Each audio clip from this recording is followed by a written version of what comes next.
물력, 인력, 그러나 믿음. 이런 소제목으로 말씀 나누려고 합니다. 그래서 오늘 이 야이로라는 이 회당장과 그 중간에 이 열두 혈류증 걸렸던 여인과 이 사건 두 개의 사건을 통해서 권력이 있었지만 딸을 고치지 못했다. 물질이 있었지만 자기의 병을 고치지 못했다. 사람들이 많았지만 그 사람으로 통해서 딸에게 아무런 도움이 안 됐다. 그렇지만 예수님 믿으면, 예수님 영접하면 이 딸도 살고 이 병도 치유되는 놀라운 역사가 있었다라는 이야기, 이런 말씀을 나누려고 합니다.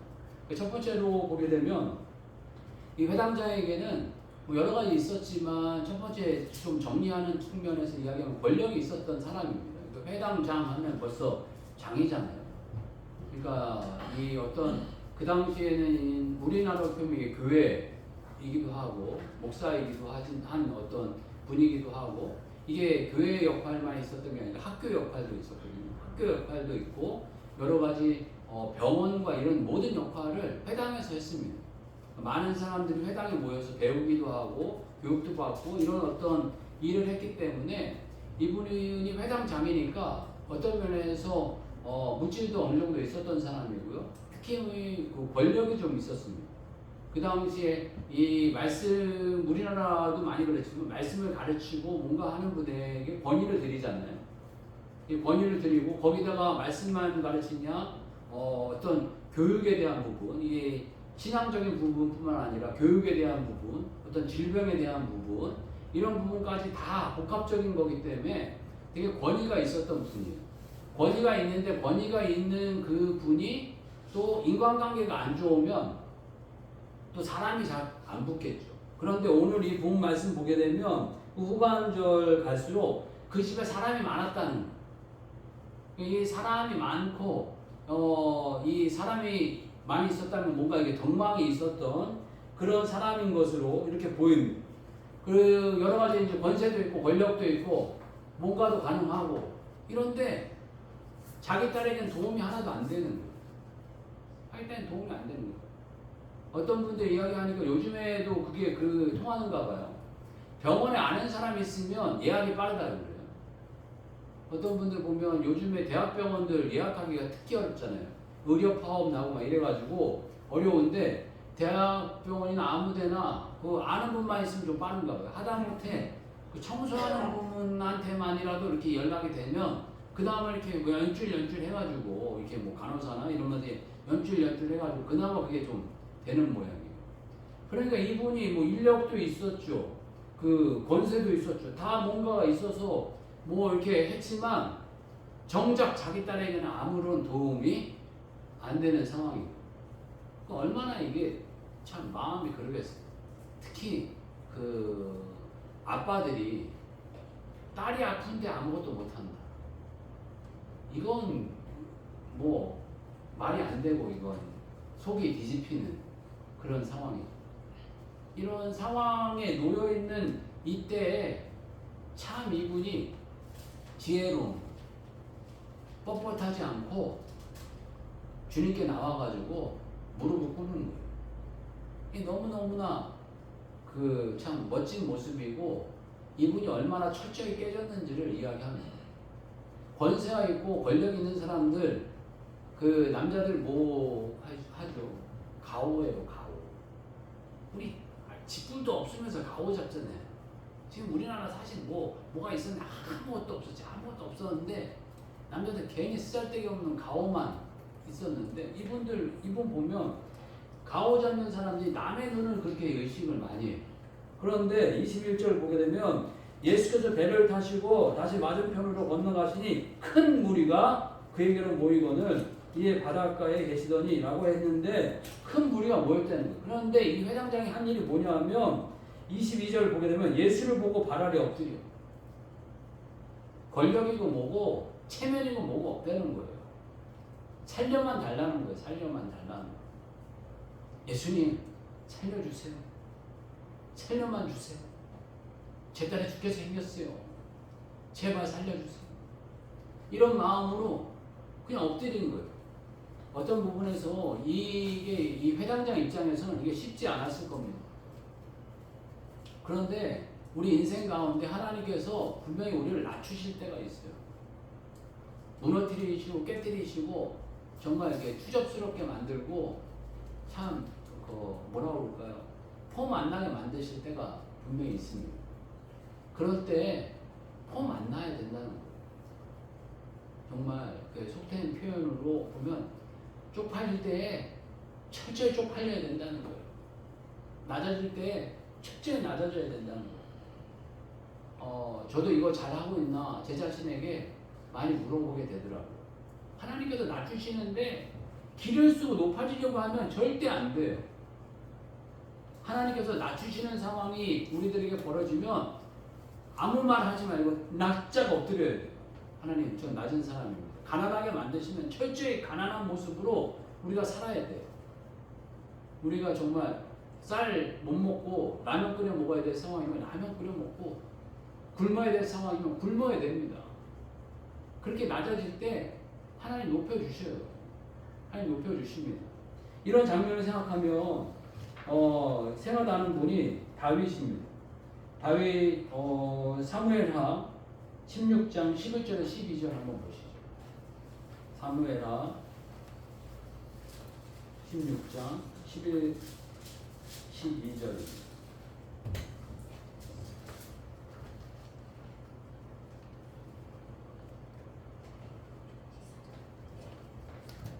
사무엘하 16장 이제 489페이지.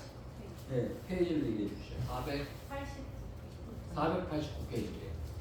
우리 구약성경 489페이지. 같이 한번 읽겠습니다. 16장 11, 12절입니다. 16장 11, 12절 같이 읽겠습니다. 시작. 또 다윗이 다윗과 모든 신하들에게 이르되 내 몸에서 난 아들도 내 생명을 해하려 하거든 하물며 이 베냐민 사람이랴 여호와께서 그에게 명하신 것이니 그가 저주하게 버려두라. 혹시 여호와께서 나의 원통함을 감찰하시니 오늘 그 저주 때문에 여호와께서 손으로 내게 갚아주시리라 하고. 이게 무슨 고백이냐 하면 다윗이 밧세바라는 여자를 범하게 돼서 죄를 범하지 않습니까? 죄를 범하고 나니까 이 하나님께서 너 벌어야 할 거야. 너 왕자리에서 쫓겨나게 되고 네가 야밤에 몰래 간음했지? 내가 백주 대낮에 네 첩들을 다 간음하게 만들 거야. 이렇게 이야기를 하셨어요. 그러니까 말씀대로 지금 이루어지고 있어요. 그래갖고 그 아들이 압살롬이라는 아들이 일어나가지고 왕위를 찬탈하기 위해서 다윗을 쫓아냅니다. 그러니까 다윗이 쫓겨나는 거예요. 쫓겨나면서 그 첩들이 있었는데 백주 대낮에 만민 앞에서 간음을 행하며 아버지를 모욕합니다. 그러니까 철저하게 무너지는 거예요. 그런데 쫓겨나고 있는 이 상황에 아비새라는 이 한 사람이 나타나가지고, 이 아비새가 누구냐면 사울 왕이 다윗 전세 왕이거든요. 그 전세 왕이었던 그 친척 하나가 다윗을 조롱하는 거예요. 저주하면서. 잘 됐다. 너 그렇게 피 흘리더니 아들한테 쫓겨나는구나. 꼴 좋다. 돌아오지 마라. 막 이렇게 이야기를 하는 거예요. 그러니까 시므이라는 사람이 그랬고, 그러니까 이 아비새라는 이 사람이 열받아가지고 저 사람을 죽여버리겠다. 단칼에 목을 베버리겠다. 라고 이제 이야기를 합니다. 그러니까 이 시므이의 이 저주를 듣고 이제 다윗도 화가 났겠죠. 그랬더니 다윗이 이때 꾹 참으면서 하던 말이 저주하게 내버려둬요. 하나님께서 나를 이렇게 치셔서 나를 이렇게 쫓아내시는데 누군들 저주 안 하겠느냐. 저 저주를 하나님께서 들으시고 더 마음이 좀 풀리셔서 나를 다시금 돌아오게 해주셨으면 좋겠다. 그래서 그 저주 때문에 여호와께서 손으로 내게 갚아주시리라. 그 저주를 들으면서 이렇게 받는 거예요. 때로는 하나님께서 우리를 천박하고 낮추실 때가 있는데, 하나님 낮추시면 제가 천박해지겠습니다. 낮아지겠습니다. 하나님 그렇지만 하나님 불쌍히 여겨주셔서 다시금 좀 세워주시는 날이 있기를 바랍니다. 라는 기도를 드리는 거예요. 어느 순간인가 여러분들 어떤 분 그런 이야기 하시는데 그게 참 맞는 말씀입니다. 하나님 때로는 우리 인생을 살다 보면 망하게 하실 때가 있어요. 망하게 하실 때 잘 망해야 된다는 거예요. 철저하게 잘 망하고 잘 낮아져야지 다시 바닥치고 올라와요. 괜히 안 망하겠다고 안 망한 척 뭐 이렇게 하다가는 괜히 오래가요. 오래가. 하나님께서 무너뜨리실 때 철저히 무너뜨리시고 왜 무너뜨리셨나 돌아보고 자기를 점검하는 시간이 있고 거기에 금상첨화는 그 무너졌을 때 철저히 주님 앞으로 돌아오는 거예요. 그 회당장 같이 체면이고 뭐고 권력이 뭐고 없다. 하나님 앞에 엎드려. 하나님 불쌍히 여겨주세요. 하나님 살려주세요. 나 주님밖에 없어요. 이렇게 엎드리기 시작하면 하나님 역사하시기 시작한다는 거예요. 이 사건을 보면서 또 한 분이 생각나는데 여러분들 좋아하시고 잘 아시는 이어령 교수님입니다. 이어령 교수님이 하나님 믿을 만한 건덕지가 아무것도 없었어요. 그분 다 갖췄어요. 돈 있어요. 지식 있어요. 명예 있어요. 그러니까 이분이 예수님을 믿을 이유가 아무것도 없어요. 아무것도 없는데 보니까 이나 밀려더라고요. 일녀였던 그 이민아 교수님이 그 미국 변호사세요. 국제 변호사. 이게 뭐 아버님도 똑똑하니까 이분도 아주 뭐 천재적인 머리를 가지고 계신 분이었겠죠.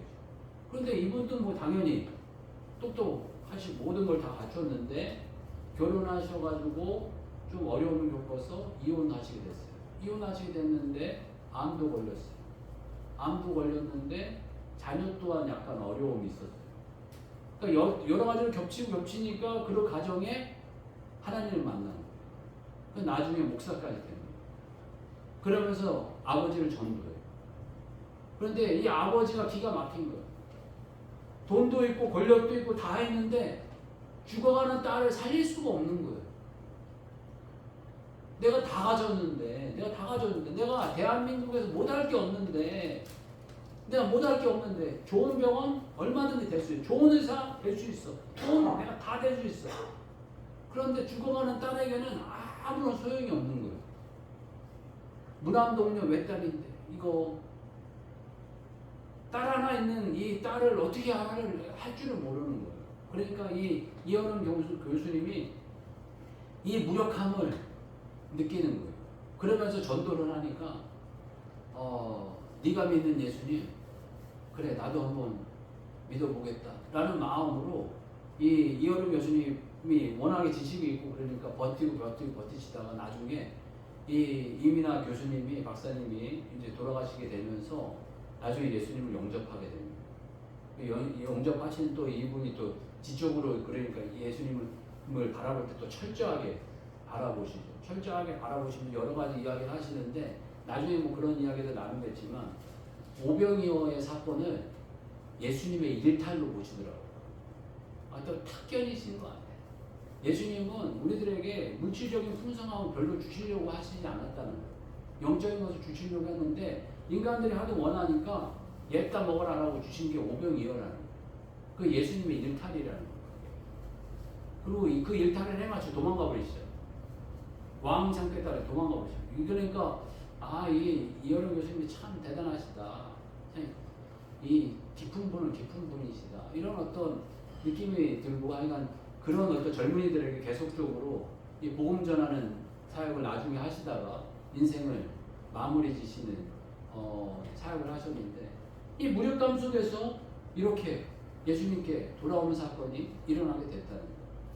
또 어떤 목사님 이야기 하시는데 자기가 그 한 청년을 안 되는 거예요. 한 청년이 있었는데 그 청년이 젊은 날 주님을 그렇게 잘 섬기대는 뭐 그냥 설교를 하게 되고 다른 애들 깜짝 피는데 깜짝 안 피고 그냥 눈이 초롱초롱해갖고 레이저가 나오면서 말씀들 그런 사람들이 있어요. 보면 말씀 전하면 어릴 때부터 이렇게 그 말씀 듣는 게 다른 애들이 있어요. 깜짝 피고 그러는데 벌써 그냥 빨래 들고 난 스펀지 이렇게 불이 나오는 애들이 있어요. 벌써 떡잎부터 다른 애들이 있어요. 근데 그런 어린 애였다는 거예요.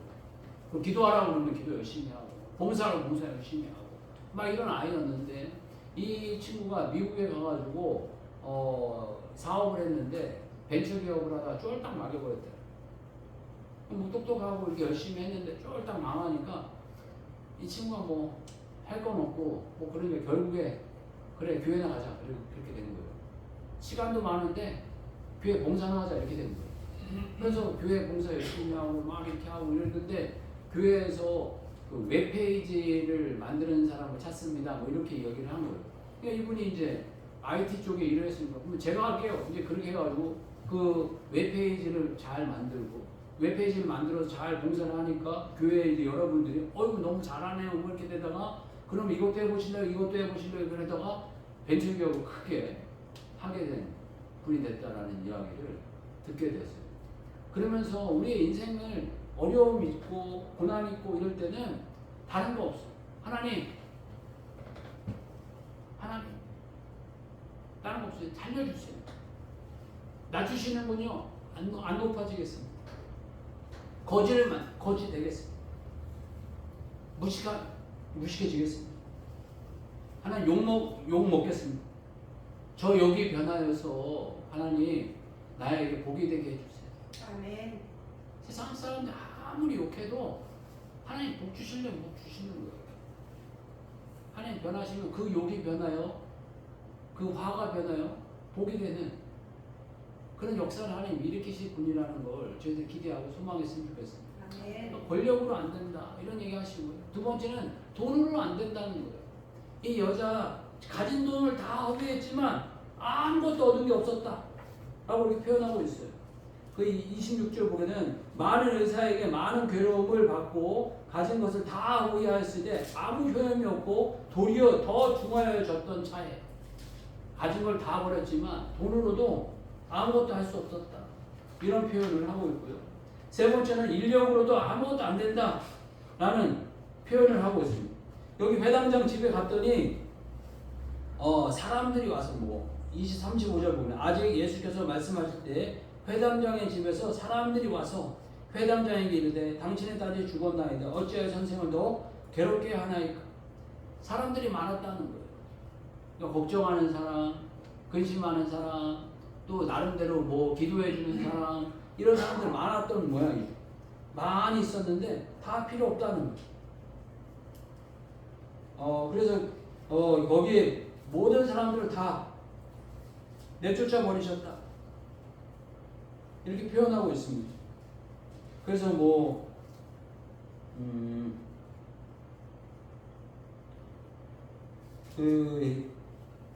거기에 뭐 심히 통곡하고 우는데 예수님 말씀하실 또 비웃는 사람들이 있죠. 39절에서 40절 보게 되면 들어가서 그들에게 이르시되 너희가 어찌하여 떠들며 오느냐 이 아이가 죽은 것이 아니라 잠다 하시니 그들이 비웃더라. 예수께서 그들을 다 보내신 후에 아이의 부모와 또 자기와 함께하는 자들을 데리시고 아이 있는 곳으로 들어가사. 사람이 필요 없다는 거예요. 어떤 면에서 사람이 예수님 생각하는데 방해만 됐어요. 방해. 많은 인력, 많은 사람의 도움 방해만 된다 라고 표현하고 계시고 예수님께서 이 그 회당장에게 말씀하죠. 36절 보게 되면 예수께서 그가 그 하는 말을 곁에서 들으시고 회당장에게 이르시되 두려워하지 말고 믿기만 하라. 믿으면 된다 라는 것입니다. 권력으로도 안 됐지만 돈으로도 안 됐지만 네가 가진 인력으로도 안 됐지만 믿으면 된다 라고 말씀해 주고 계십니다. 믿음이 뭔가 라고 생각해 보면 믿으면 영접입니다. 영접. 믿음은 영접이에요. 영접. 회당장 입장에서 이 아이를 낳게 한 근본 키가 뭐냐면 예수님 영접이에요. 영접. 예수님의 말씀을 받아들이고 예수님의 지시를 받아들일 때 이 기적이 일어나는 첫 번째 걸음이 되는 거예요. 우리가 그러니까 영접하는 거예요. 영접. 말씀을 영접. 말씀을 잘 영접할 때 놀라운 일이 일어나게 되는 겁니다. 그러니까 예수님을 영접을 잘해야 해요. 우리 이 믿는 사람들은 이 영접을 잘해야 됩니다. 그리고 되게 보면 뭔가 이렇게 고수가 된 분들 보게 되면 그 통로가 비슷한데 영접을 잘하는 거예요. 영접을 잘한다라는 거는 사람을 귀하게 생각하는 거예요. 사람을 잘 받아들이고 포용하고 이런 걸 잘하는 게 믿음의 첫 번째 단계입니다. 두 번째 단계가 뭐냐라고 하면 자기 생각과 달라도 인내하는 거예요. 인내. 자기 생각, 자기 판단이 달라도 인내하는 그런 모습을 갖게 됩니다. 1번에 이 세 명의 그 지도자에 대한 이야기가 많이 나오는데요.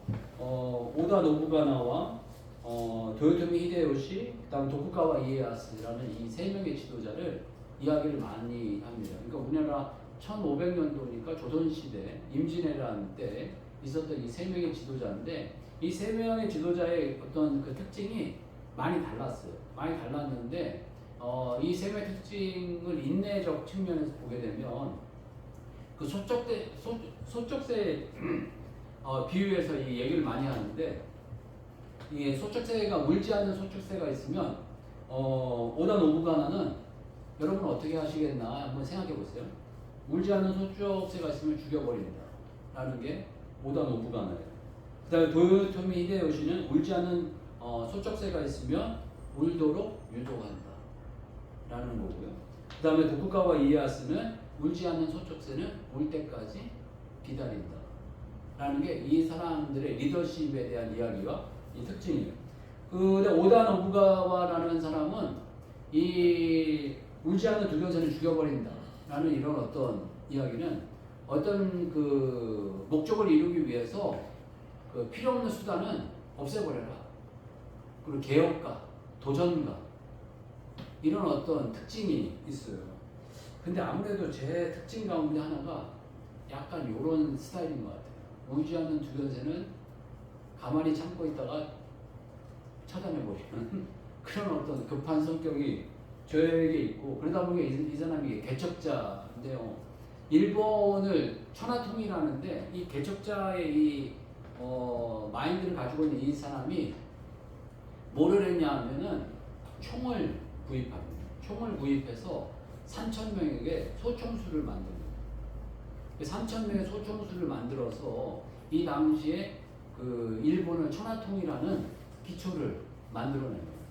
그래서 일본 사람들은 늘 무사여가지고 칼로 싸운다고 늘 그랬는데 이 사람은 이 총을 구입하는 거예요. 그 총을 구입해서 총으로 싸움을 하다 보니까 나중에 이 총이 맨 처음엔 좋지 않았기 때문에 어려움이 겪었지만 결국엔 천하통일을 하는 기초를 만들어내고, 그 다음에 이 사람의 그 이런 어떤 개척 정신으로 인하여서 이렇게 거친 표현이 있다 보니까 나중에는 내부의 적이 생겨가지고 내부의 어떤 그 부하에 의해서 죽음을 맞이하는 이런 일을 겪게 된 그 리더상이 바로 오다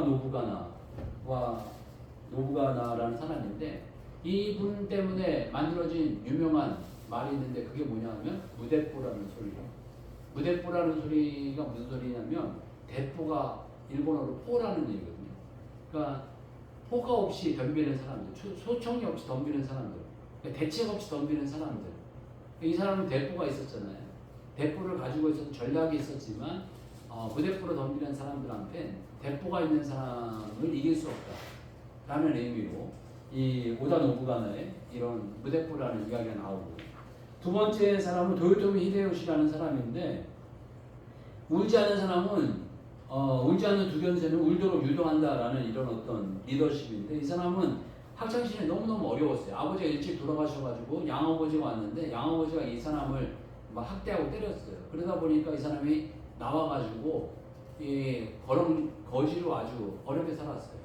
어렵게 살았는데 아까 이야기한 그 오다 노부가나와가 지나가니까 그 앞에 딱 나타나가지고 오다 노부가나와한테 날 죽여달라고 그래요. 살기 너무 어려우니까 살기 너무 어렵습니다. 날 죽여주세요. 라고 이제 오다 노부가와한테 이야기를 합니다. 근데 오다 노부가와가 그런 사람이 아니라는 걸 벌써 간파를 하고 오다 노부가와가 이 도요토미 히데요시를 거둬들여서 그 화장실 청소를 시키는 거예요. 근데 화장실 청소를 너무 잘하는 거예요. 윤기가 나고 그냥 깨끗하고 냄새도 안 나게 아주 그냥 그때 당시에 뭐 화장실 다 나쁘겠지만 철저히 어떻게 화장실 청소를 하는 거예요. 그러다 보니까 눈에 들기 시작하는 거예요. 그래갖고 나와가지고 시장을 보게 하는데 시장을 보는데 마음에 안 드는 거예요. 늘. 뭔가 이렇게 음식을 사오면 늘 마음에 안 드는데 도요토미 히데요시한테 가가지고 야 네가 가고 장 좀 봐. 그랬더니 도요토미 히데요시가 가가지고 장을 봐왔는데 너무 흡족하게 봐온 거예요. 너무 흡족하게 봤는데 어떻게 봐왔냐면 자기 돈을 들여가지고 시장을 봐온 거예요. 만약 100만 원을 줬으면 자기 돈 120이나 150을 들여가지고 장을 봐온 이렇게 해서 주군의 마음을 사는 그런 어떤 최고의 어떤 기회포착주의자 이런 사람이 도요토미 히데요시였다. 그 타이밍의 귀재다 라고 이야기를 하고 이분도 어떤 인내의 어떤 상징으로 보게 되면 이 오다 노부가와가 이 거친 사람이었기 때문에 도요토미 히데요시를 원숭이라고 불렀어요. 원숭아 이런 식으로 부르는 거예요. 나이가 들었는데도 대머리가 까져지니까 대머리 이런 식으로 막 불러댔어요. 그런데 그 수욕을 도요토미 히데요시는 계속 참아냈어요. 그래서 나중에 제2 실권자가 됩니다.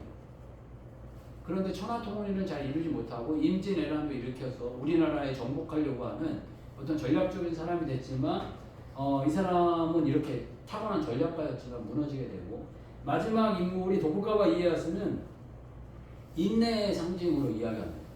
이 사람 어린 시절부터 인질로 잡혀가지고 이 사람의 일화 가운데 하나가 차가운 돌도 앉아있으면 3년이면 따뜻해진다.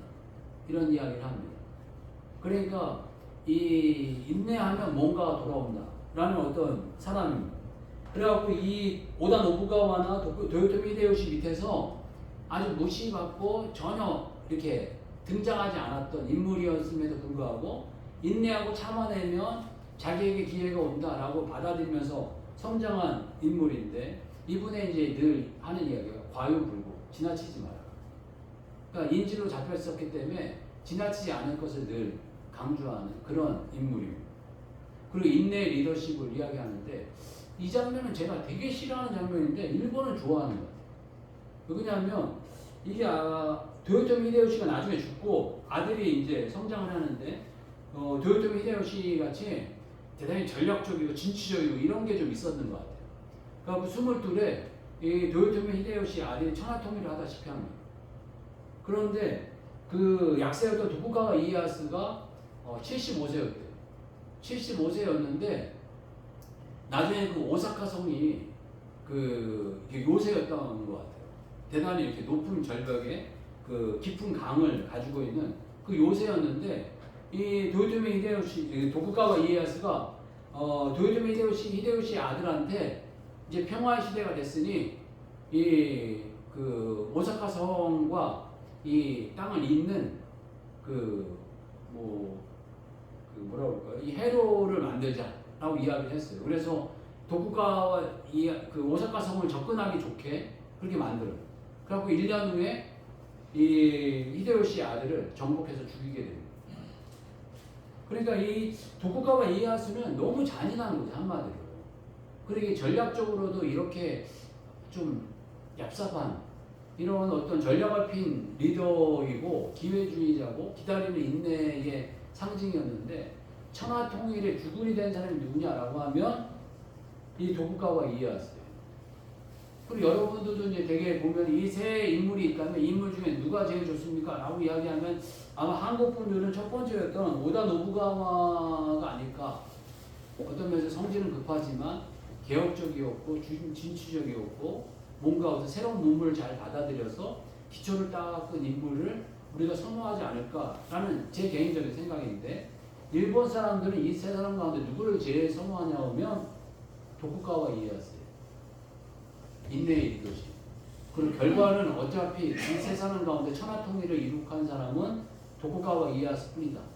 라는 것 때문에 도쿠가와 이에야스를 제일 높이고 그 사람들 가운데 요즘에는 뭐 20만 원이 나왔는지 모르겠는데 10만 원권의 인물이 도쿠가와 이에야스. 그러니까 일본 사람들의 이 기질과 성향이 도쿠가와 이에야스에 많이 나타난다라는 거. 그래서 그 우리 믿음 가운데는 인내라는 것이 숨어 있는 부분이 있고요. 또 이 믿음 가운데는 말씀을 잘 받아들이는 모습이 있어야 한다는 거예요. 예수님께서 달리다 쿵 하시니 그 말씀을 받게 되어서 이 죽은 소녀가 살아나지 않습니다. 그리고 과부에게 그 아들이 하나 있었는데 그 아들이 죽은 그 과부를 불쌍히 여기셔서 누가복음에 보면 그 청년을 향해서 예수님 똑같은 말씀하십니다. 청년아 일어나라. 품 해라. 그러니까 일어나는 역사가 일어나게 됩니다. 어떤 분 그런 얘기 하시더라고요. 인류 역사상 그 패권을 잡은 나라가 어디였냐라고 하면 영국이지 않습니까? 영국이 패권을 잡을 때가 언제였냐 하면 킹 제임스 버전이라는 성경을 번역해서 공포한 때. 그러니까 그 당시에 영어 성경이라는 것이 번역이 잘 안 됐어요. 왜냐하면 성경이 그 당시 라틴어를 만들면서 라틴어만 하나님 말씀이다 이런 마음이 있었거든요. 그러니까 영어로 다른 언어로 번역을 하면 그건 불경이고 불법이다 그래가지고 번역하는 사람을 막 죽였어요. 그래갖고 막 번역이 되긴 했지만 영어로 번역이 잘 안 돼. 이렇게 온전하지 못한 번역서들이 많이 있긴 했지만 온전하지 못했는데 그 제임스 이세라는 사람이 국가에서 돈을 대면서 학자들 46명을 선정을 하고 국가에서 내가 돈을 밀 테니 너희들이 번역을 제대로 좀 해라. 영어로 된 번역서들 다 모으고 히브리어 헬라어 다 모아가지고 제대로 된 번역서를 제대로 만들어내라. 그래서 번역해 놓은 게 킹 제임스 버전이라는 영국의 성경이에요. 그래서 영국의 그 성경을 제대로 번역하면서 세워놨을 때 그게 두 개가 조화를 그렇게 이루어졌는지 모르겠지만 그 시대에 이 영국이 세계를 제패하게 되면서 세계 기준이 됩니다. 그래서 요즘 시계 기준이 어디냐 그러면 영국이에요. 그리니치 천문대가 영국에 있어요. 그리고 영국에 해가 지지 않는 나라가 된 이유도 다른 여러 이유를 댈 수 있지만 하나님 말씀을 붙잡으니까 이 나라가 됐어요. 그렇게 됐어요. 그런데 그 다음으로 이 번역서를 어마어마하게 많이 낸 나라가 어디냐 그러면 어디겠어요?